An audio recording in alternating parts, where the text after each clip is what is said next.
Gagawa tayo ng floater. Ito natanggal, ayan. So nilagyan ko na lang siya ng glue. Ngayon gumawa ako ng mas maliit.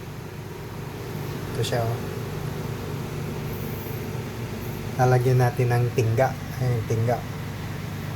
Ayan yung ganito, sinker. Yung tingga na yan, ibubuhos ko dito sa gitna. Ayun, oh. Dito maliit, dito malaki, para hindi basta-basta matanggal. Tapos pagkabuhos natin yan, ilalagay natin to sa gitna. Ito. So parang ganyan lang siya, oh. Yan, parang ganyan. Ganun din dito sa kabila. Yan. Maliit lang. Okay. Kasi mahal po yung ganito. $3.50. $3.50. Kaya mas gusto kong gumawa na lang. Kahapon bumili ako ng ganito, bago. Ito $2.50 naman. $2.50 na lagot lang, natapon. Sayang yung $2.50. Ngayon gumawa ako ng maliit. So kung gagawa ako ng marami, di nakalibre na ako sa nakalibre na ako sa 250 ay 350 ito pag maliit pag ganito 350 mas ito 250.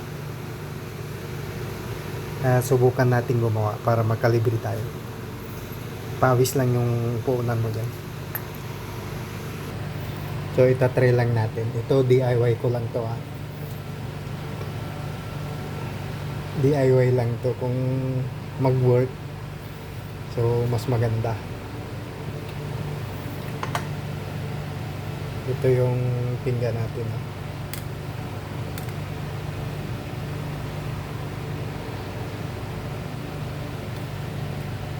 hindi na shoot. Hindi na shoot, guys. So ulitin natin. Ilaga natin ulit. May nabuhos konti kaso lumusot. Ayan. So siguro lalagyan ko ng harang. Ayan, so tunaw na. So subukan natin ulit.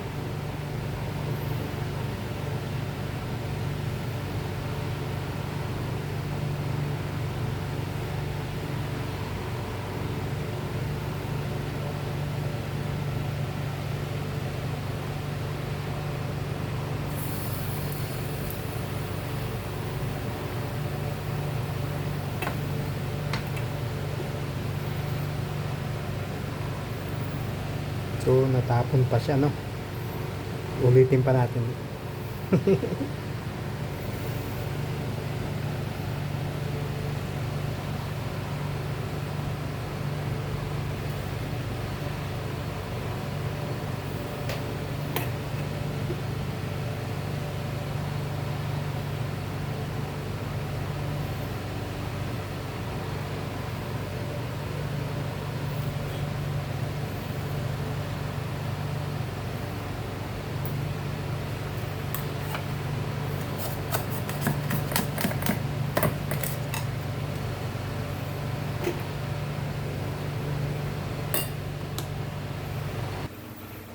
So ito na yung floater natin, Ayan.